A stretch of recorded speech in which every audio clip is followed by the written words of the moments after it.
Bom dia, pessoal. Bom dia para quem está no Brasil, boa tarde para quem está em Londres. É uma honra estar aqui com vocês em mais um momento histórico para o Vale do Pinhão. Vejam só, durante algum tempo a gente tem conectado e colocado Curitiba aí no mapa da inovação, do empreendedorismo, no tema Cidades Inteligentes no Brasil e no mundo também. E a gente tem trazido e tendo contato com personalidades internacionais para falar sobre o nosso ecossistema.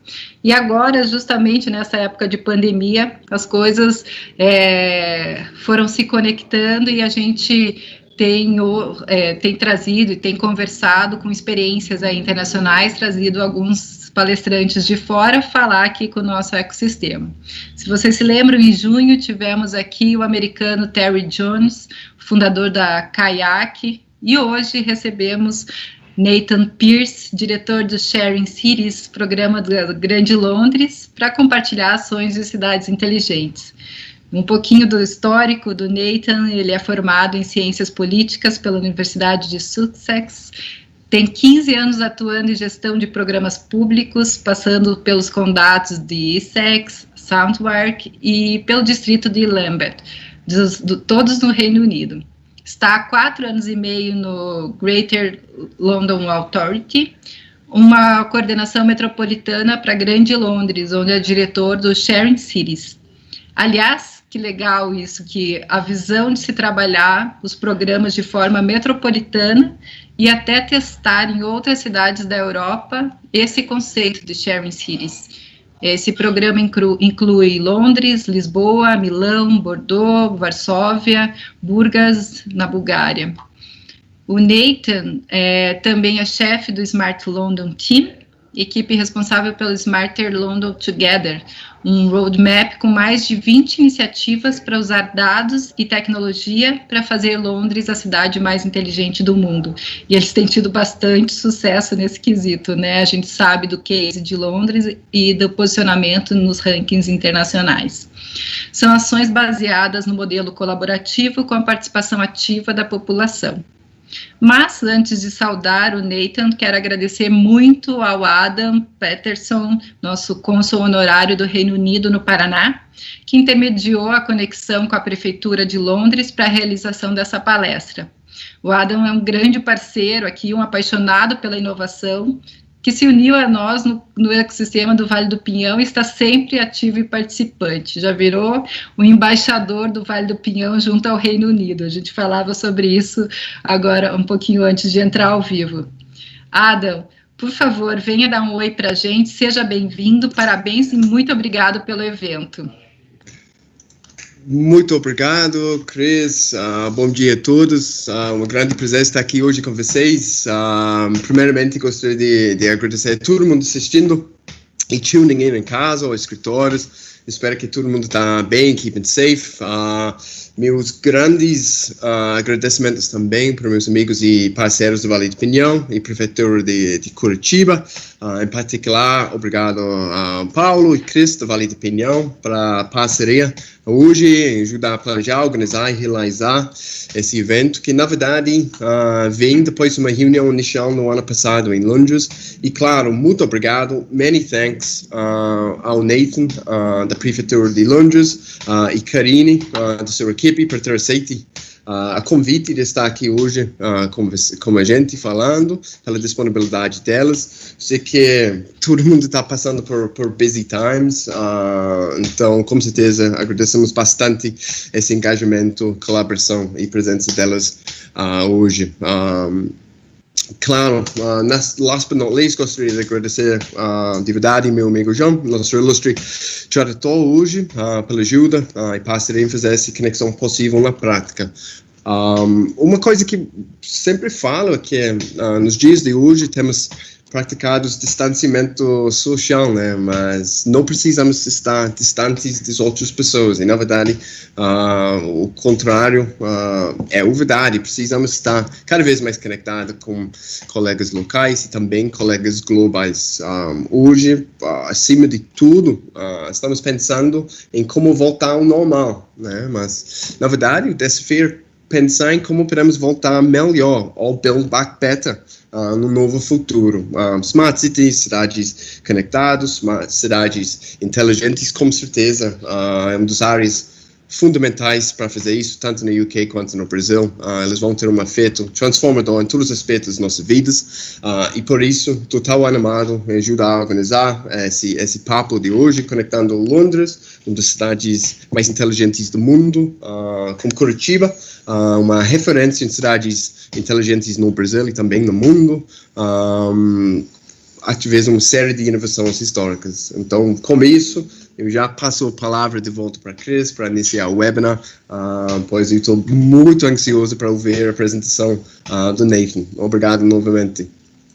Estamos muito ansiosos, né, Adam? Obrigada, Adam, não apenas por encontro de hoje, mas por tudo que você tem feito aí em prol do Vale do Pinhão e do nosso ecossistema, assim. Então, muito, muito obrigada mesmo. Aproveitando, agradecer também toda a equipe da agência que organizou e está na estrutura aí desse evento, e ao Rodolfo Feijó, nosso super conector internacional aí da assessoria internacional da Prefeitura de Curitiba, que sempre faz essas conexões e é o nosso grande parceiro aí também no ecossistema do Vale do Pinhão. Agradeço também a gentileza do John, como o Adam falou, que está fazendo a tradução simultânea do evento de hoje. Então, quem quiser ouvir a palestra em português, é só entrar no canal do YouTube com a tradução. Conecta ali a tradução e o Nathan estará fazendo a palestra, mas o áudio que estará aberto para vocês, se vocês clicarem na tradução, será com a tradução do John, simultânea em português, para quem quiser ouvir essa palestra em português. Vocês podem mandar perguntas em português ou inglês, que o Nathan no final vai responder algumas delas. E então vamos ao que interessa, né? Todo mundo vai aqui, está aqui para ouvir e aprender um pouquinho mais com o Nathan sobre Londres, e esperando fazer essa conexão aí de Londres com o Brasil. Well, let me welcome our honorable guest today, Mr. Nathan Pierce, who is at his office at the Greater London Authority in London. Nathan, we are the Pinhão Valley Innovation Ecosystem, a movement that has brought Curitiba among the 6 smartest cities in the world. We have been expecting so much to have you with us, to listen and to learn from you. We are very thankful for your time, for your generosity in sharing with us this amount of knowledge that you have in these great projects going on in London and around Europe. London is always an inspiration for those who believe that smart cities are very important to improve quality of life for people. Thanks for being with us today. Ladies and gentlemen, Nathan Pierce. Welcome, Nathan. Thank you very much, Chris, and thank you very much for your very kind words. I hope that I live up to your expectations. Thank you very much to Curitiba and to the city for inviting me here today, and I've just been practicing how I pronounce the name of your city, and I hope that I've got it right, Chris. So it looks like you're smiling, so I'm glad of that. Yeah, and thank you as well, Adam, for your kind words and introductions, and congratulations to you guys for being in the top 6 smart cities in the world. I'm not sure how much I can teach you if you are already in the top 6, but I think it doesn't matter where you are as a city or what you've done already, we can always learn from each other, and we're always evolving and developing. And it's a real shame that I can't be with you in person. I've just been informed that the weather in Curitiba is very similar to the weather in the UK. I assume that means it's always raining. So I'm sure I would feel very at home with you if I was there with you. But unfortunately, with things the way they are across the world, I have to wish you a good afternoon from here in the UK. So thank you, Chris, for your introduction. My name is Nathan Pierce. I'll share a presentation with you now.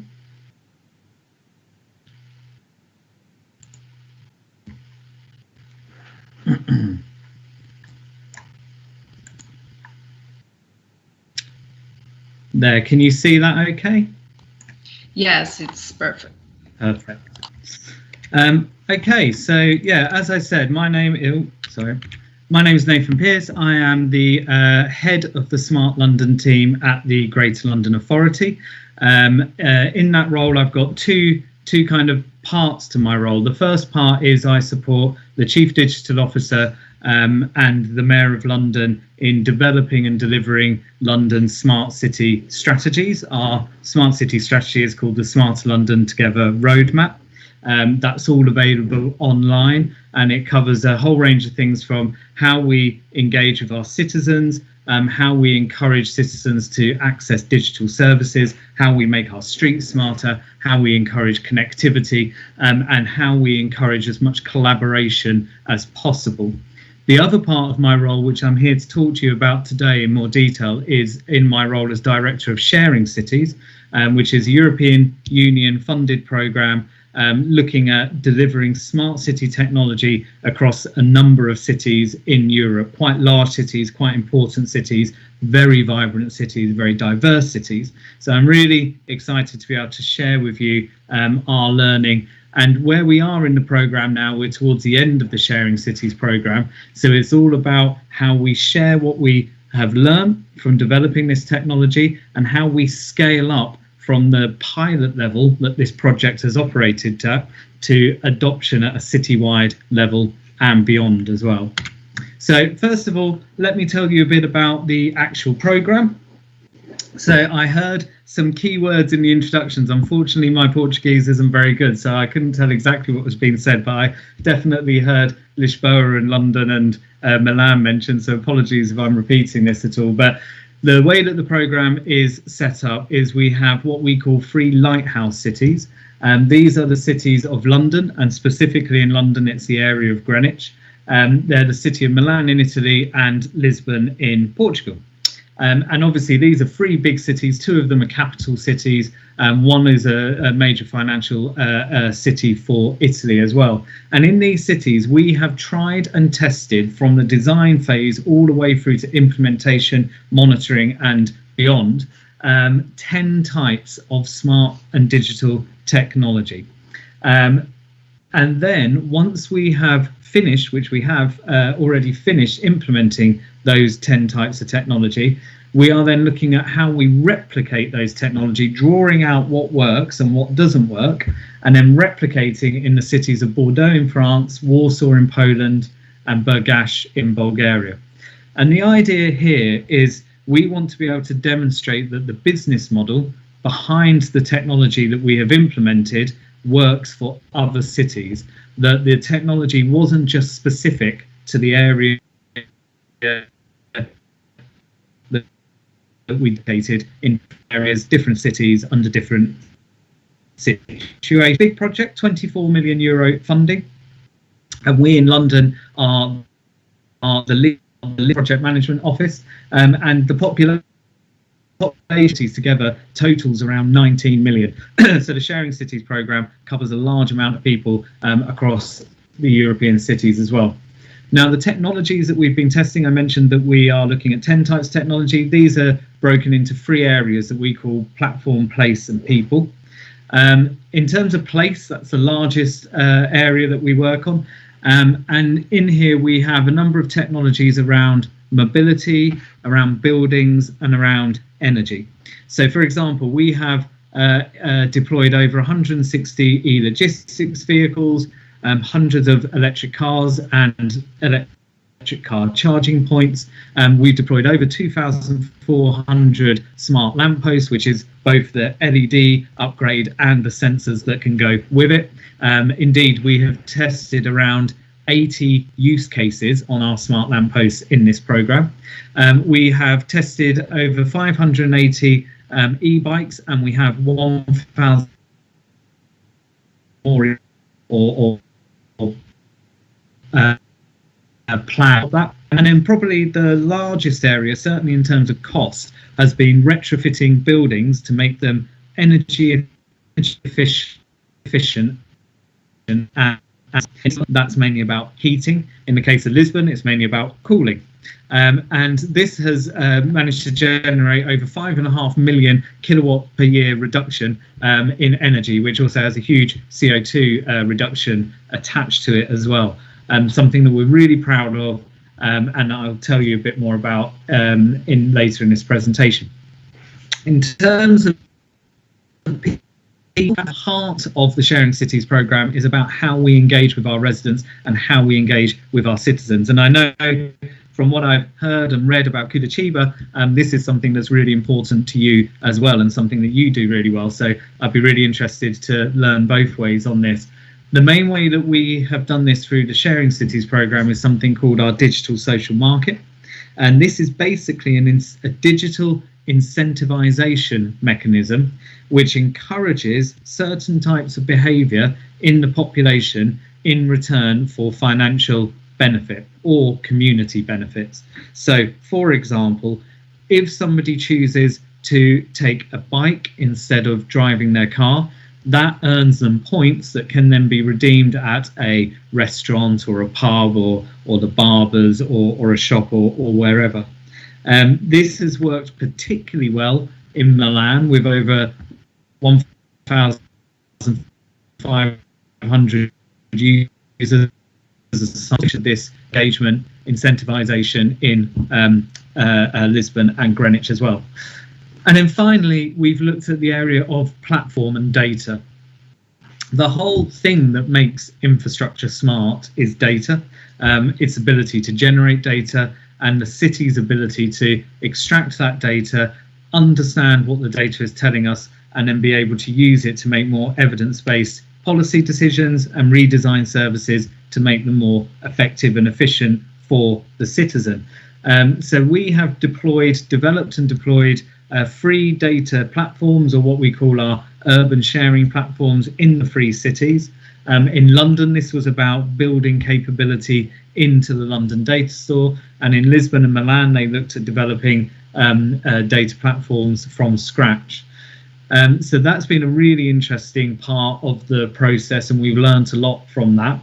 And then finally, we've also developed what we call our sustainable energy management systems, and these are a bit like a building energy management system that you're probably quite familiar with, except this happens at a city level or a district level. So inputs and outputs in terms of energy, so it could be solar panels, and then energy use, are optimized by an algorithm.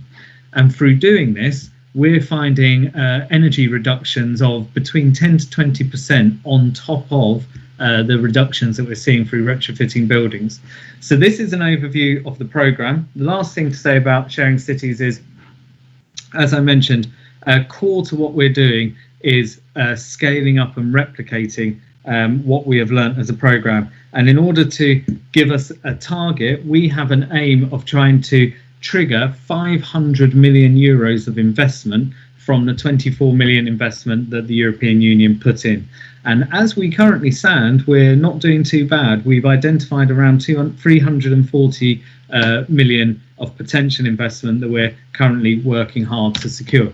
And Sharing Cities is part of a wider ecosystem. We are one of actually 18 projects. It says on this slide here 14, it's slightly old, but we're one of 18 projects who are working and doing the similar things. So we're part of a big network of European cities, over 100 cities, who are all deploying similar types of technology. And we have found a huge amount of value in working with other cities, learning from other cities, and hopefully looking at doing things with other cities at scale.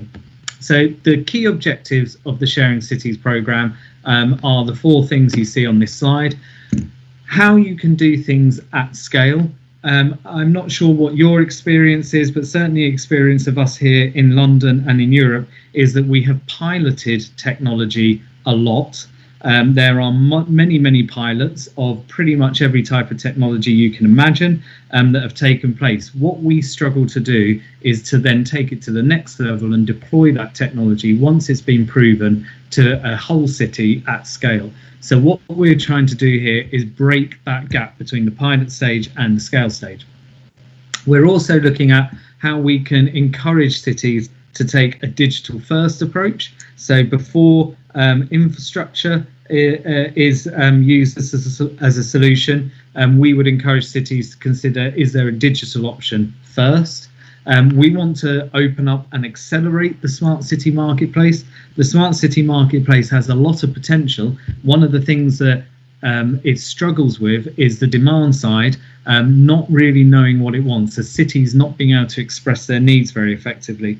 If we can capture the work that we've done in sharing cities in such a way that is relevant to city officers, we can provide city officers with the confidence they need to approach the marketplace with more confidence, and that creates a more diverse and useful marketplace for us all. So that's a key part of what we're trying to do. And finally, our key strategic aim is about sharing and collaborating. In London on its own, we are made up of 33 separate municipal authorities, plus regional authorities and a number of agencies such as Transport for London. So in London on its own, we need to do more to collaborate across those multiple public sector agencies, but also at a UK national level and at a European level, we will accelerate the marketplace and we will be able to deliver better services for our citizens the more we collaborate, the more we learn from each other, and the more we stop piloting the same things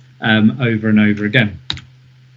So some of the key numbers, you've seen some of these on a previous slide already. I think one to draw out here is that we've got 4 fully functioning sustainable energy management systems. We certainly think that's the most of a program of a similar size. Yeah, I think a lot of this is being repeated on the last slide. But you know, what this shows you is that even though Sharing Cities is a program of pilots, actually as a whole, and when you look at it in terms of its scale, it's a large program that's having a large impact. And some of the things that we've done show that we've got a really impressive track record of delivery already. So something we're particularly proud of is that we completed a pioneering, first of its kind as far as we're aware, retrofit of Lisbon's iconic City Hall. It's the City Hall where the Republic of Portugal was first declared, and we have gone into that building and done a complete deep retrofit. This includes replacing the windows, insulating, standard kind of retrofit activity, but then we've gone further than that and we've implemented connectivity throughout the building, smart controls that control energy, temperature, air quality, provide information to the building energy manager, and we have done all of this in a building which is a UNESCO heritage site. So there are huge limitations on what you can actually do there. And we have managed to deliver quite substantial energy savings. And I think I might come on to that in a slide. So this is something that shows people that they can do this not only in housing blocks and modern buildings, but you can also do this in some of your iconic and historical buildings as well. Although I will warn you, it was definitely the most expensive of the projects that we carried out. In terms of our e-mobility measures, through the course of doing this project, they turned out to be popular, or so popular, in the cities that they were being deployed, that we have finished now delivering 70% more units than what we intended to when we started out this program. So that just shows you that if you provide these kind of electric mobility services, our citizens are willing and keen to use them. Overall, in terms of the whole program, we have delivered 45% more units of technology than what we originally set out to do. Again, showing that this technology, if it's given room to prove itself to the citizens, and if citizens get the opportunity to interact with it, it's often quite popular. Now, not everything worked. There are some things that didn't work, and we've got some really interesting learning about what either didn't work or where the business model wasn't very strong. So that's been an important part of this program as well. But overall, most of the technology we deployed has been successful and will continue after the end of the project. As I mentioned earlier, we've managed to generate a huge amount of savings in terms of kilowatt hours through retrofitting various buildings. In London, we have deployed the first water source heat pump on public housing, which we're very proud of. So there is a public housing, two public housing blocks in Greenwich that are being heated by the River Thames. So that's something that we're very proud of. We are feeding in for the first time in 10 years real-time sensor information into London's data store. London's data store was the first municipal data platform, we think, in the world, and now we've managed to modernize it from a platform where we had to email spreadsheets to someone who then typed them into the data store to now being able to get information through APIs and live feeds. We were at the forefront of privacy impact assessments, and we take this really seriously, both privacy for individuals, plus security, cybersecurity, and also the ethics of what we're doing, and how do we engage with citizens on issues like this and take them on the journey with us. So this is something that's really important to us. And when GDPR, the European legislation GDPR, was introduced halfway through the project, we took quite a lot of time to work together as cities to develop a privacy impact assessment, looked at these issues in a bit more detail. And then finally, we also have led on the development of a number of networks. So something that's come out of Sharing Cities is the UK Smart Cities Group, which has 17 cities from across the UK who come together to discuss issues around deploying smart technology, and of which I'm chair. And I'm also chair of the European Smart City Network, which is part of the Horizon 2020 funding. So we really want to keep this kind of collaboration going beyond the end of this programme. So I'm going to take a bit of a deeper dive now into the 3 main cities and talk a bit about some of the really great bits of technology. We deployed all 10 in each of them, but these are some of the highlights. So in Lisbon, I think mentioned already the retrofit of the City Hall. We've got some numbers here. So it led to a 36% energy saving and a 50% reduction in electricity usage. And this is really, really important because our initial assumptions were that we would be looking at 20 to 30% energy saving in this building. And actually, when you take a combination of a number of different retrofit measures together, actually the result is that the overall impact that has is greater than if you deployed any of those things individually. So that's been a really interesting bit of learning that we've had. But as I said, that was a very expensive piece of retrofitting. We had to work with Baroque paintings on the walls, frescoes. We had to source a very particular type of wood in order to replace the window frames. But even so, we have learned a huge amount from this that we are very keen to share with people. In Lisbon as well, the e-bike scheme proved to be very popular. Now, if you know the city of Lisbon, you will know that it's the city of 7 hills. And from the picture that you can see on the screen in front of you, you will know that there are a lot of cobblestones across the whole city. So in the beginning, there was a feeling that bikes and a shared bike scheme might not be the best thing for a city like Lisbon. It might not work, but that wasn't the case. It's proven to be hugely popular. This has been driven by the municipality also installing miles and miles of segregated and new bike lanes, which has really helped the success of this project. And the municipal-led e-bike scheme has now proven to be incredibly popular indeed. It's generated over 3 million trips. This has led to quite a significant modal shift from their bus network. So they're saying to us at the moment it's a 38% shift from the bus, 16% shift from cars into the bike scheme, which is generating around 20% new trips. And 26% of the users use the scheme daily. So it's proving to be really, really popular. And we are extracting learning from this to London, where we have already had a shared bike scheme for some time, but we're now taking the learning from Lisbon and using it to potentially electrify the bike fleet in London. And in Lisbon, The city is planning to further expand. At the moment, it's very much in the city centre and a bit to the north, and they're looking to expand it citywide into all of the suburban areas as well. In terms of Milan, they really led the way in terms of a lot of the retrofitting. They've retrofitted over 24,000 square metres of apartments and buildings, and which have led to a 60% energy consumption reduction. So when you start to consider the business model around that, a 60% energy reduction in buildings pays for the technology over the course of between 6 to 10 years. So there's a really interesting business model that's emerging from the work that we've done here. And in Milan, they did a mixture of public and private buildings as well. And that saved a huge amount of CO2, which is part of the targets that we have with the European Commission.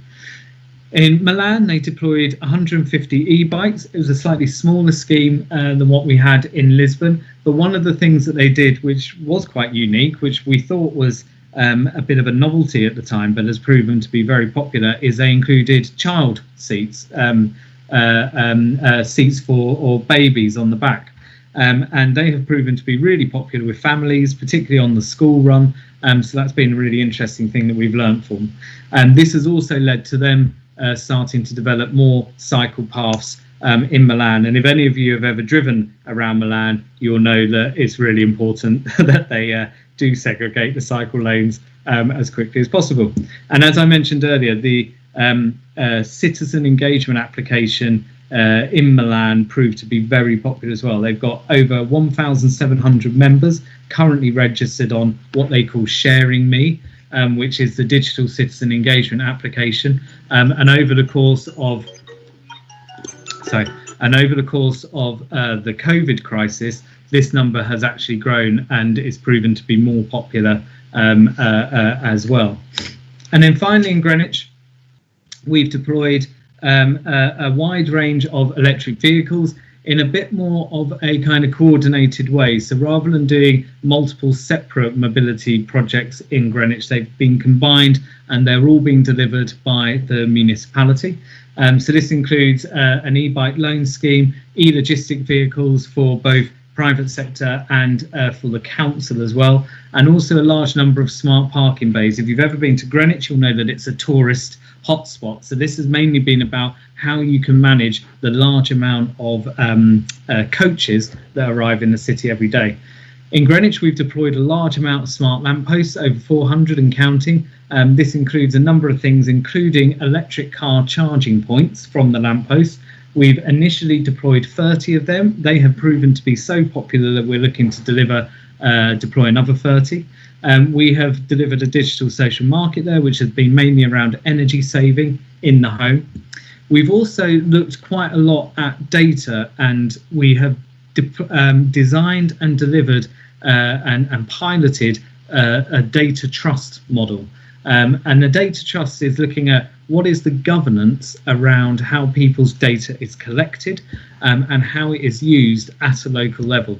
So we've explored this with 2 of the blocks of housing in Greenwich to see what people's appetite is for sharing their data and how they are happy for that data to then be used, and what kind of ownership they want and how the municipality should be involved in that ownership. So we've got some really interesting learning from that project, which is now feeding into other projects that we're deploying across London and elsewhere. So that was a very quick overview of what we have done in the Sharing Cities programme. As you can see, it's really big. There's many more stories than what I've shared with you today, but I think some of the really groundbreaking, really interesting stuff we've done has been around how the partnership has worked together to design and implement these solutions in collaboration. So the partnership consists of 35 partners that are taken from across public sector, private sector and academic sector as well. And what we have found is where we have designed a solution from idea through to implementation, through to handing over to the final owner, those types of technology, or the technology that we've deployed has proven to be more popular with citizens because it's been properly designed with a number of people in mind. And also we have found it easier for it to continue beyond the end of this project because the stakeholders that are going to be involved in it were involved from the beginning. So this is something that we're really keen to continue with and really keen to promote to other cities as well. So focusing in now a bit on London, that was sharing cities. In London, we want to make sure that we benefit as much as possible from being involved in this programme over the last 5 years. So we really want to share the learning of Greenwich with London's other 32 boroughs, and we want to share our learning with other cities as well, which is why I'm talking to you today. And as I mentioned earlier, we really want to start to accelerate the market, move from pilots to mainstream adoption. And there's a number of different ways in which we're planning to do this. I'm going to take you through a couple of them now. One of the key ways that we're doing this, something that seems kind of obvious, but we haven't really seen this done that much before, certainly not on European Union funded programs, is to package up our learning in such a way that it is targeted specifically at city managers and people who are going to commission this technology. Very often you'll see European research and development programs that are the final capture of information is done in quite an academic way, and it's quite difficult for people who come to use that learning to understand exactly what happened and how it can apply to their city and their circumstance. So what we have done is we have spent a long time using user-centered design methodology to create what we call a packaging framework and playbooks that set out everything we did in order to deploy that technology. So these playbooks are they're between 40 and 60 pages long. They're quite nicely designed. We've tried to be as visual as we possibly can, and they include a wide range of information. So everything from the market factors that underpinned the technology, what was the demand and supply, the context of the city, what were the regulatory context and the policy context that this technology was deployed in. We've set out a number of things around the financing, the business models, the business justification. What were the needs that we were trying to address and some of the problems that we were trying to solve. And then we've included information around the technical design, what actually went into the technology, how it was commissioned, how it was procured, what were the tender documents looking like. And then we have included information on how we're monitoring it, what the performance of this technology is, and then a detailed look at how we implemented it from idea through to final handover. And as much as we possibly can, we tried to draw all of this information together into 5 playbooks. 2 of them are currently available. One is on e-bikes and the other one is on our digital social market. These are available now on our website, sharingcities.eu. And if you go to resources, you can fill in a little bit of information and download these documents. I really encourage you to do so. We've got 2 more that are very nearly ready and are going to be released in the next week or so. And that is on our building retrofits program and also on our energy management systems. And then we're hoping to have one ready in the next couple of months on Internet of Things technology and data platforms. So this is our way of sharing what we've learned. And what we can't do in a document like this, so it's very hard to do, is tell you either as an entrepreneur or as a city or as a developer exactly how you should design and deploy this this type of smart technology.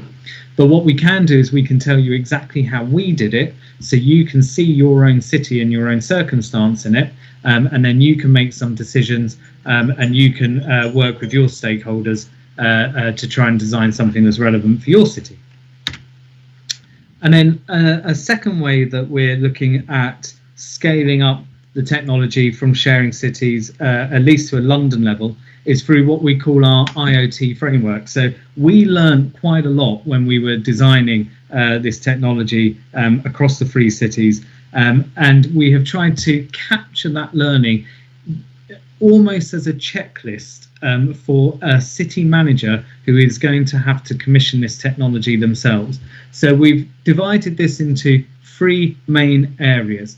The first area is how you can do, when it comes to commissioning IoT, how you do the right thing in the right way with the right technology. So as I said, this provides a checklist for a city manager when they've been asked to commission something that has an element of IoT to it. They can look at, are we doing the right thing? And here we talk about user-centered design principles, outcome-based design, outcome-based decisions. Are they meeting a need of the city, or are they just being asked to buy the technology for the sake of it? Looking at how you do it in the right way. This includes the ethics, the transparency, and making sure that you're deploying the technology in the correct manner. And then finally, we're looking at with the right technology. So is the technology that you are going to deploy compatible with other systems? Is it sustainable? And is it secure? So cybersecurity is a really important part of this. And through this framework, we're able to take and extract learning from the Sharing Cities program, and then potentially reach an audience of 9 million citizens in London, 33 boroughs, but also we're very happy to share this framework with other cities across Europe and across the world, of course.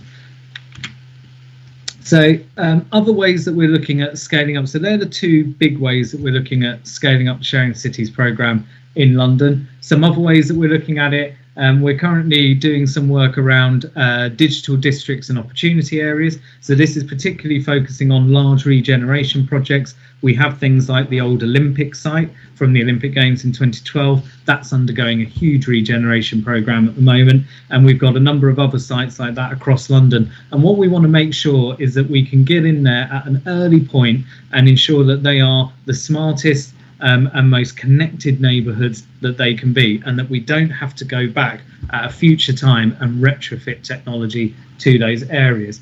We're also doing a lot to try and encourage as many positive energy districts in London as we can. Again, moving away from just talking about energy saving to talking about actual positive energy districts that generate energy back into the grid. This is difficult, particularly when you're trying to retrofit this kind of technology to existing estates, but it's something that we've got a few examples of already. We're sharing our performance monitoring information that's come out of Sharing Cities with all of the boroughs and the municipalities. We're working quite a lot on London's digital twin. And this is a really interesting area. It's becoming quite a fashionable topic at the moment. And for us in London, we're clear that there won't be one single digital twin that we purchase for the city.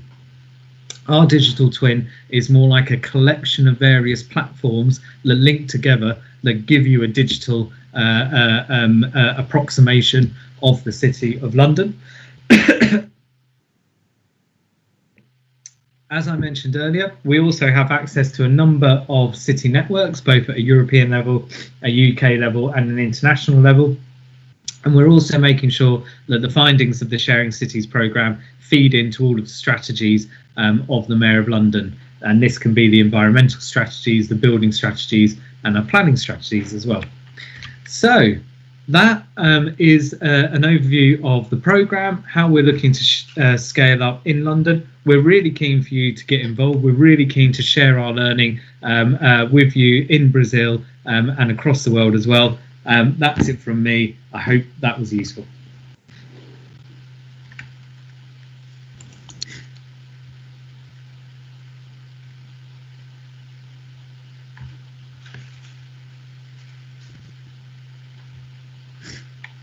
I think you're on mute, Adam. You're mute. Oh, thank you very much, Nathan. It was an excellent presentation. Really interesting stuff.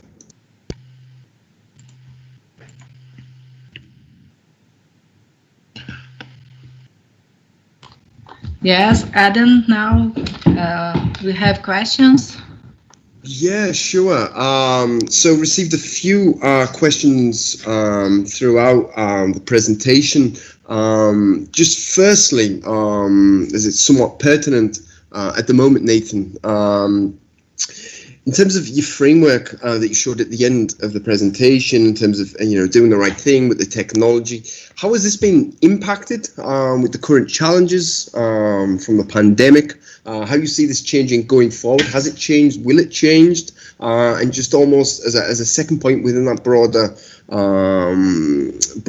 point, how do you see the collaboration for global cities outside of Europe and what have you in this new future? Oh, sorry, I was on mute then as well, wasn't I? Okay, that's quite a lot of area to cover. I will do my best. So, I mean, COVID has had a huge impact. On a kind of simple level, it's impacted on the Sharing Cities program in terms of implementing the technology. We've had some delays to the to the building scheme that we've been doing, but thankfully we're near an end of the Sharing Cities program, so it hasn't impacted too much on the direct implication. But I think in many ways COVID-19 has actually thrust smart cities to the fore. It's actually made the case for smart cities much more strong. Even before the crisis, there was a discussion about how London and other cities were starting to become sensor-rich cities with lots of CCTV and cameras, and we're already becoming very digital. People were already working from home, and this pandemic has basically accelerated that. It's accelerated a transformation in the way that we live, in the way that we work, and what we were already moving towards, becoming more digital centric and technology dependent, it really has accelerated that. It's taken away some of the arguments that people might have had against home working. It's going to be very difficult for an employer now to say you can't homework because we've just been doing it for 3 or 4 months, and that's going to have an impact on our cities. But at the same time, we know through conversations that we've had that people don't want to lose the benefits of being in a city. They don't want to lose the culture. They don't want to lose the face-to-face time entirely. So exactly what impacts this is going to have, we're not entirely sure at this stage. But what we do know is that data, sensors and smart technology are going to play a very, very strong role in managing how we transition back to using our cities in a more fuller way. We're looking at a number of ways. We've got our recovery task force. I'm sure you've got something similar with a different name in your city as well. So ours is called the COVID Recovery Task Force. And we're looking at 3 main areas which we think are going to be really important for London's recovery, which is economic recovery, social recovery and housing recovery. One thing that this crisis has shown us is that there is a huge disparity in people's living conditions, and if people are expected to work from home more, then actually your housing becomes so much more important. So we're looking at a range of ways that smart and digital technology can feed into that.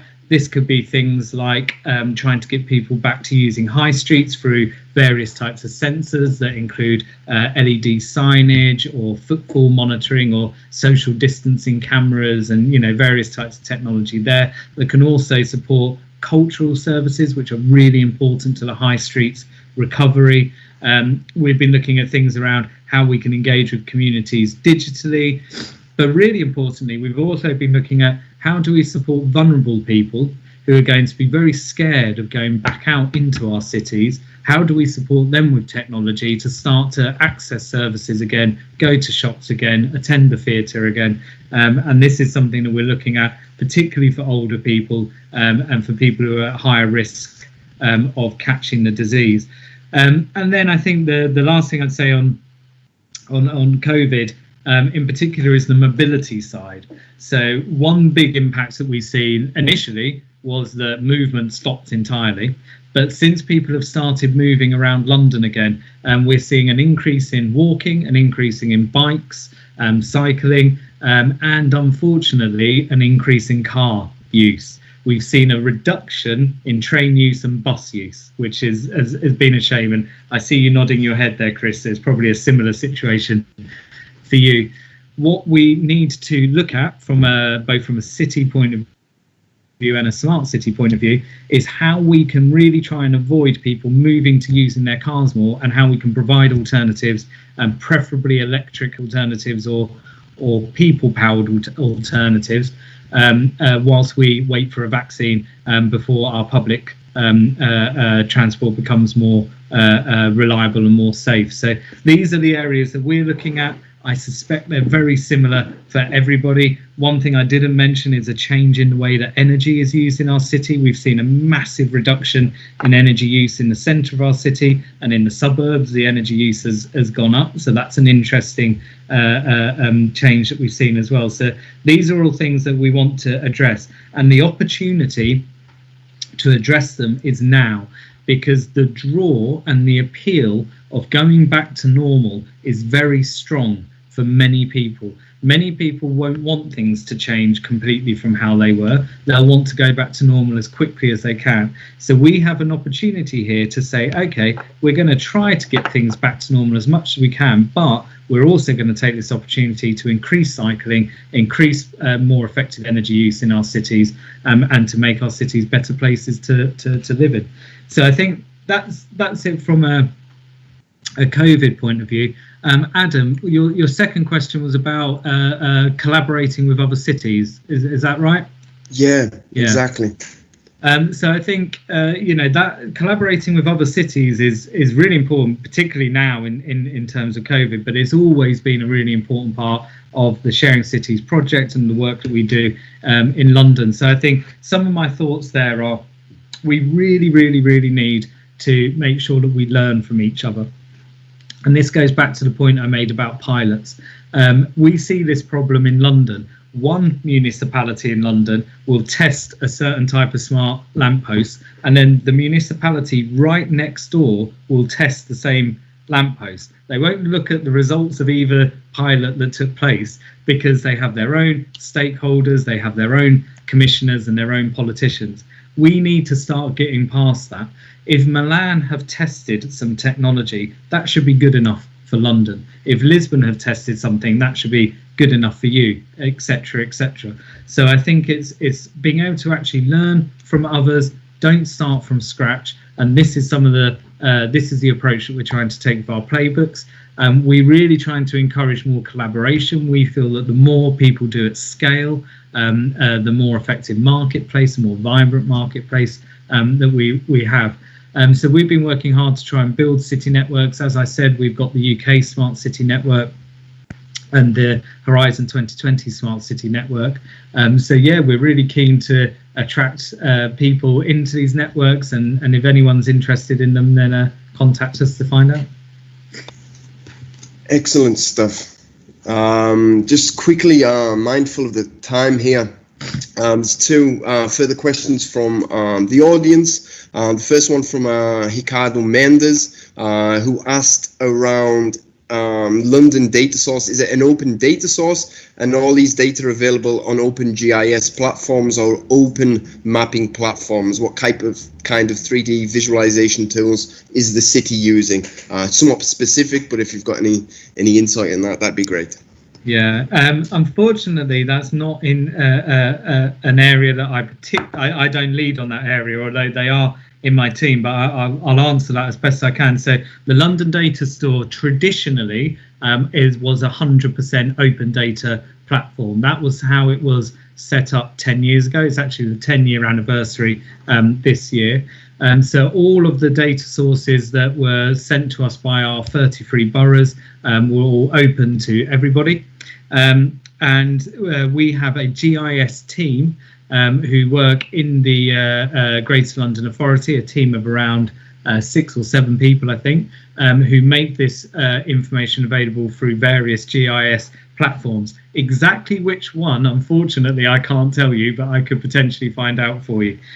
So that is how we have been. We are currently reviewing the London Data Store, because it's not enough anymore just to have an open data platform. There is a huge amount of data that we can use in a big data way to improve services, which unfortunately we can't open up to the general public or to businesses. Information that we collect around taxation, around healthcare, around various aspects that you wouldn't want to make freely available. But if you made it anonymous and you used it with other data sets, you could do some really incredible service design.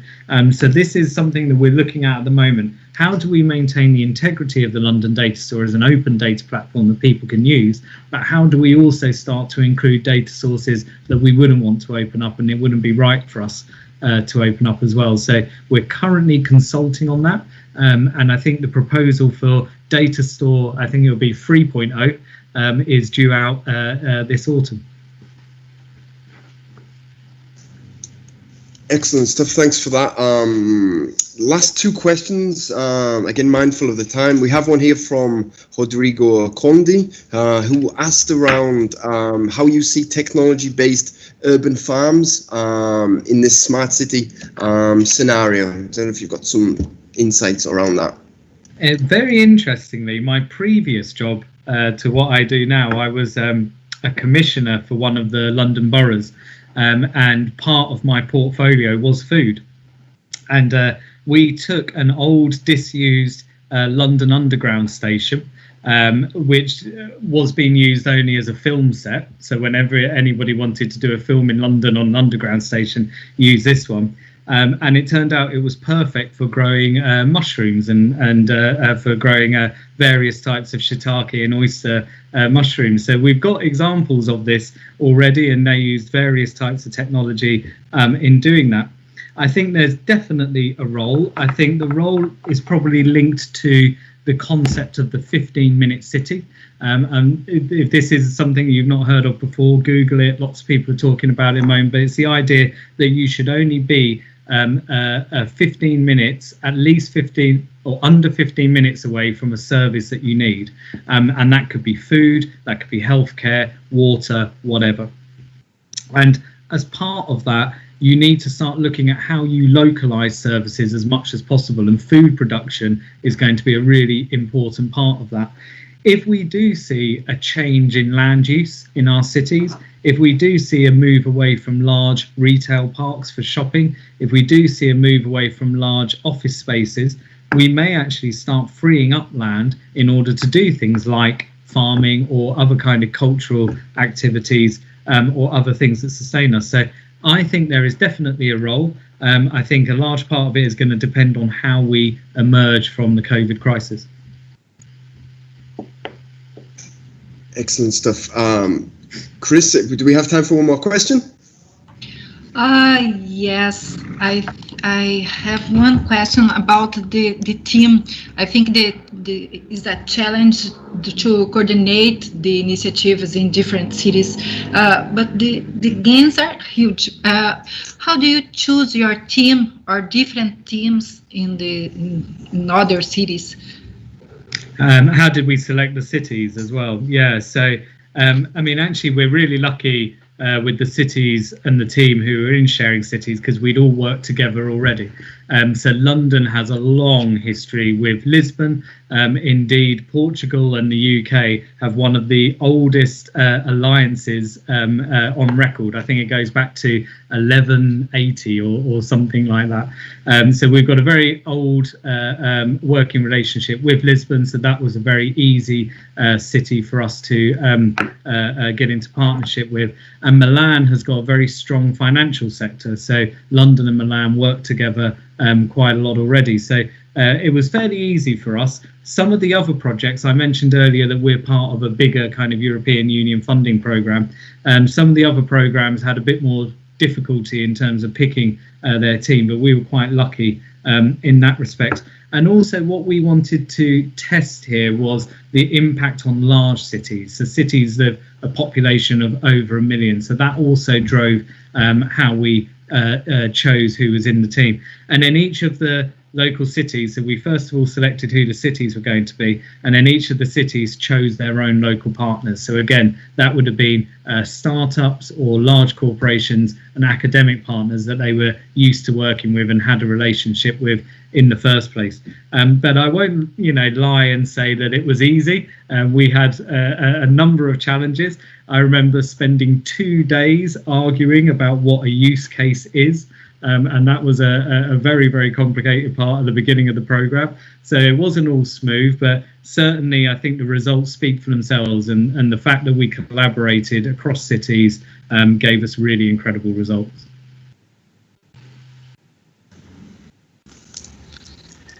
Excellent stuff. I think that's our time finished, right, Chris?